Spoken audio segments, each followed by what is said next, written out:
examination.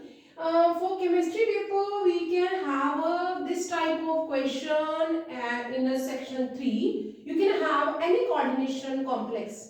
And according to balance bond theory, you have to be find out its geometry, its oxidation number, coordination number, magnetic moment, or its magnetic character. So here one question is this, and see the pattern, see the questions. We are not writing too much for this, and for each part we are getting 1 mark. So question is using balance bond theory means विपरीत हमने यहाँ पे use करनी है.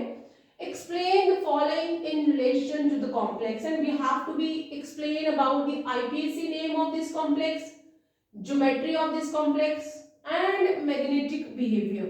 So the complex क्या है हमारे पास K4, and this is the complex of manganese. यहाँ पे जो मैग्नीज है वो हमारा सेंट्रल मेटल एटम है, और जो लीगेंड है वो साइनो है, नेगेटिव लीगेंड है, एंड न्यूट्रल कॉम्प्लेक्स है, कोई चार्ज नहीं है. सो ये पोटेशियम जो है वो पॉजिटिव पार्ट का वर्क कर रहा है, और जो साइनो है या ये पूरा जो कॉम्प्लेक्स है इट्स अ नेगेटिव आइडेंटिटी, तो इट ओवरऑल ये न्यूट्रल है. सो पहला जो है that is we have to be write the IPAC name. So for IPAC name we have to be find out its oxidation number, because oxidation number हम लोग इसमें लिखते हैं पैरेंथेसिस में. So what we have to do here, we can write potassium, and then we are having hexa, 6 है ना, 6 atom है, and hexa cyano जो नेगेटिव लीगेंड है it is ending with O, तो हमने O से एंड कर दिया है उसका. पोटेशियम जो बाहर आयन होता है स्क्वायर ब्रैकेट की, we are not mentioning its number, so we are not writing और mentioning number of potassium, just potassium hexa cyano running में लिखना है.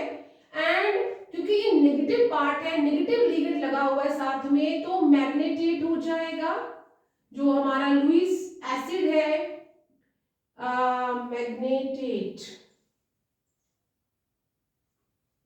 मैग्नेटेट लास्ट में हमने 8 लगा देना है. और यहाँ पे क्योंकि यहाँ पे पूरा नेगेटिव ही है, नेगेटिव लीगेंड है, तो potassium hexa cyano, alphabet use करने की जरूरत ही नहीं क्योंकि एक ही लीगेंड है. एंड एज आई सेड कि हमें ऑक्सीडेशन नंबर भी इसका फाइंड आउट करना है, वो हमने वहां लिखना है. पोटेशियम के ऊपर +1 का चार्ज होता है, टोटल यहाँ पे 4, ये हम क्या फाइंड आउट कर रहे हैं, ऑक्सीडेशन स्टेट. 4 उसके एटम है, प्लस मैग्नीज का मुझे मालूम नहीं है, तो साइनाइड पे -1 का चार्ज होता है, टोटल 6 उसकी यहाँ पे एटम है, एंड ओवरऑल ये आयंस है, ओवरऑल चार्ज 0 है. We are having +4 + x - 6 which is x - 2, and which implies x equal to +2. So here manganese is available at +2 oxidation state. So while we are writing the name, we will write the oxidation state in a parenthesis. So what is the name of this coordination complex? And this is neutral. If the question will come what is the charge on it, that is neutral. ये neutral है, no charge is there. तो नाम है potassium hexa cyano, ligand O से end हो रहा है, क्योंकि ये इसके साथ नेगेटिव है तो लास्ट में 8 लग रहा है, मैग्नेटेट, एंड जो +2 है वो उसकी ऑक्सीडेशन स्टेट है. So with this we cover the first part, IPAC name हो गया. Now geometry. नॉर्मली विपीटी में जब हम देखते हैं कि जो कोऑर्डिनेशन नंबर है, कोऑर्डिनेशन नंबर जब भी कभी 6 होगा, इजी ट्रिक है, whenever the coordination number is 6, coordination number और ऑक्सीडेशन नंबर में फर्क है. ऑक्सीडेशन नंबर एट विच और how many electrons are present there, and coordination number how many ligands are present there. So coordination number अगर 6 होता है तो जो ज्योमेट्री है that is definitely octahedral. So coordination number है, अगर ज्योमेट्री ऑक्टाहेड्रल है तो हाइब्रिडाइजेशन जो है 2 तरह से हो सकता है, D2sp3 या sp3d2. तो लेट फाइंड वैसे यहाँ पे second part you can have a look for the first one and then we move to the second part that is, और यहाँ पे ध्यान रखना है ऑक्सीडेशन नंबर हम निकाल चुके हैं, ऑक्सीडेशन जो नंबर है that is +2 निकाल लिया हमने। अगर हमें फिर भी जरूरत पड़ेगी तो we can write that thing। और नेक्स्ट जो पार्ट है for this complex that is we have to find out the geometry कैसे find out करनी है। as I said कि easy way है, जब भी coordination means number of ligand 6 होता है तो ज्योमेट्री ऑक्टाहेड्रल ही है, और अगर 4 है it can be square planar, it can be tetrahedral. हमें क्या देखना होता है उसका हाइब्रिडाइजेशन। सो यहाँ पे हम 6 है तो let's see that manganese I just said की ऑक्सीडेशन नंबर, यहाँ पे हम इसको इस तरह से लिख लेते हैं ऑक्सीडेशन नंबर, आपको क्लियर हो जाएगा। ऑक्सीडेशन है कि how many electrons or at which stage means how many electron it donated, oxidation number जो है वो +2 हमने अभी फाइंड आउट किया। तो अभी हमें देखना है साइनाइड। साइनो क्या है? This is a strong field ligand, this one is strong field ligand। Okay, so ये क्या करेगा? पेयरिंग करेगा इसको। पहले हम देख लेते हैं मैग्नीज अपने एटॉमिक स्टेज पे। मैग्नीज का एटॉमिक नंबर कितना होता है? That is 25 and what is the electronic configuration? Argon 4s2 and 3d5। तो ये इसकी एटॉमिक इलेक्ट्रॉनिक कॉन्फ़िगरेशन है। Mn2+। आयनिक इलेक्ट्रॉनिक कॉन्फ़िगरेशन क्या हो जाएगी? आर्गन। अब हाफ फील्ड है तो हम उसको डिस्टर्ब नहीं करेंगे, तो दोनों इलेक्ट्रॉन यहां से उड़ा देंगे and it will is having either you can write argon 3d5। अगर आपको 4s0 नहीं लिखना तो ये इसकी इस वक्त इलेक्ट्रॉनिक कॉन्फ़िगरेशन है। तो अगर हम इसे पिक्टोरियल रिप्रेजेंटेशन दे दे तो सब ऑर्बिटल्स कितने हैं? 5। ये 3d है, 3d में सिंगल इलेक्ट्रॉन से हाफ फील्ड है। ये मैग्नीज का ऑर्बिटल 3d है। अब 6 जो हमारे पास साइनो ग्रुप साइनो आयंस आ रहे हैं, they are bringing one pair of electron, तो 6 पेयर आएंगे। In order to do that अभी यहाँ पे क्या है? 4s वैकेंट हो गया है, 4s वैकेंट है तो 4s में कोई भी इलेक्ट्रॉन नहीं रहा। Now what we have to, हमें 6 चाहिए राइट।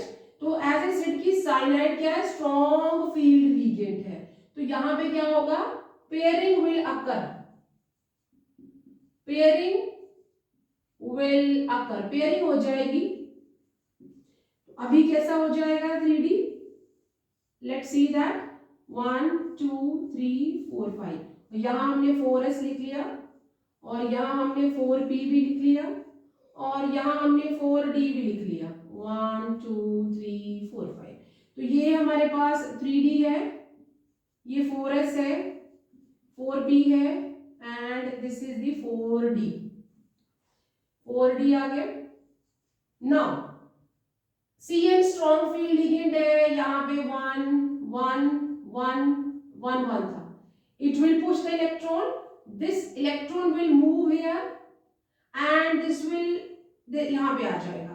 तो क्या हो जाएगा हमारे पास? अगर हम देखिए ये शिफ्टिंग हो गई है, यहां से इलेक्ट्रॉन चला जाएगा और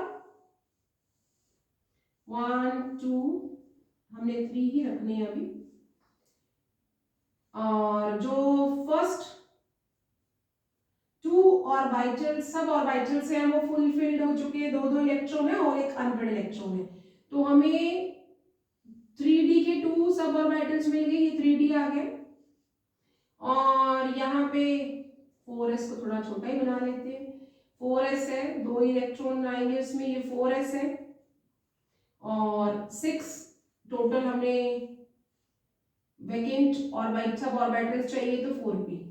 तो यहाँ पे ये लोन पेयर जो साइनो यहाँ पे लिगेंड है वो देगा 6। तो इस तरह से जो D2 यूज हो रहे हैं, एक S है और 3, तो यहाँ पे हाइब्रिडाइजेशन क्या है? D2 sp3 और जब हाइब्रिडाइजेशन d2sp3 या sp3d2 होती है तब हमारा जो कॉम्प्लेक्स है उसमें जो सेंट्रल मेटल आयन जिसकी ऑक्सीडेशन नंबर 2 है, इसकी जो ज्योमेट्री है that is the octahedral. VBT कहती है कि for octahedral complexes the hybridization is d2sp3 और sp3d2 और आई जस्ट सेड कि अगर ऑक्सीडेशन नंबर 6 है तो ऑक्टाहेड्रल ही ज्योमेट्री होती है, तो we can say geometry is octahedral.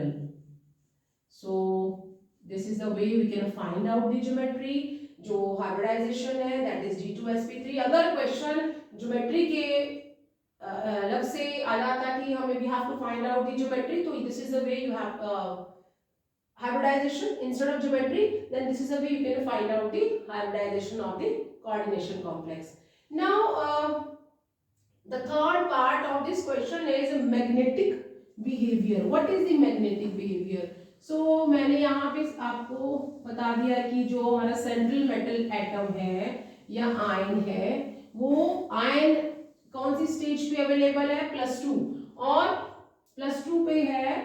तो और एक अभी हमने देखा कि जब 6 लिगेंड ये जो आ रही हैं ये लोन पेयर दे रही हैं, तो जो ये 2 तो यूज हो गए साइनों के साथ, यहां पे एक अनपेयर्ड इलेक्ट्रॉन अवेलेबल था, ये तो चले गए जिनको लोन पेयर एक्सेप्ट करना था साइनो लिगेंड का। तो यहां पे अभी क्या है, 1 अनपेयर्ड इलेक्ट्रॉन अवेलेबल है।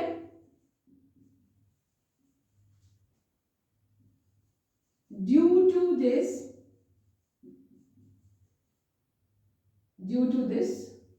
दिस कॉम्प्लेक्स कैसा हो गया, this complex is paramagnetic in nature. और अगर मुझे बोला जाता कि find out it's magnetic moment, तो मैग्नेटिक मोमेंट भी फाइंड आउट कर सकते थे। मैग्नेटिक मोमेंट हम किस तरह से फाइंड आउट करते हैं, that is root n+2 Bohr magneton. यहाँ पे 1 अनपेयर्ड इलेक्ट्रॉन है तो हमारे पास क्या हो जाता, that is root 1 + 2 which is √3 and √3 is 1.7 bore magneton. इस तरह से अगर मैग्नेटिक मोमेंट भी निकालने के लिए बोला जाता, तो 3 पार्ट जो थे इस कॉम्प्लेक्स के हमें पूछा गया था what is the IPC name, हमने 1 नंबर उसको लिख के जो भी हम लिखेंगे we can get 1 marks. Geometry, so you are getting again 1 mark and magnetic behaviour, so 1 marks. So यहाँ पे जो क्वेश्चन है इट इज हैविंग 3 पार्ट्स। अब नॉर्मली क्या होता है, they are asking questions separately from different units भी हो सकते हैं। यहाँ पे एक ही कॉम्प्लेक्स के ऊपर 3 क्वेश्चंस हैं and it's very easy to score the marks. And coordination complex कोई भी हो सकता है। वीपीटी अगर हमें बताया जाता कि इनर ऑर्बिटल है या आउटर ऑर्बिटल है, क्योंकि डी अभी इनर वाली यूज हुई तो ये कैसा हो गया था, this is the low spin. कैसा कॉम्प्लेक्स था ये, लो स्पिन। और क्या कहते हैं हम इसको, इनर ऑर्बिटल। सो ये बातें हमने देख लेनी है कि अगर हमें इन 3 के इन क्वेश्चंस के अलावा पूछा जाता है कि वेदर इट इज इनर और आउटर, तो ये इनर है क्योंकि इनसाइड वाला डी यूज हुआ है और लो स्पिन कॉम्प्लेक्सेस हैं। तो मिलते हैं नेक्स्ट वीडियो में विद मोर क्वेश्चंस। चैनल को लाइक और सब्सक्राइब जरूर करें। Till then you take care.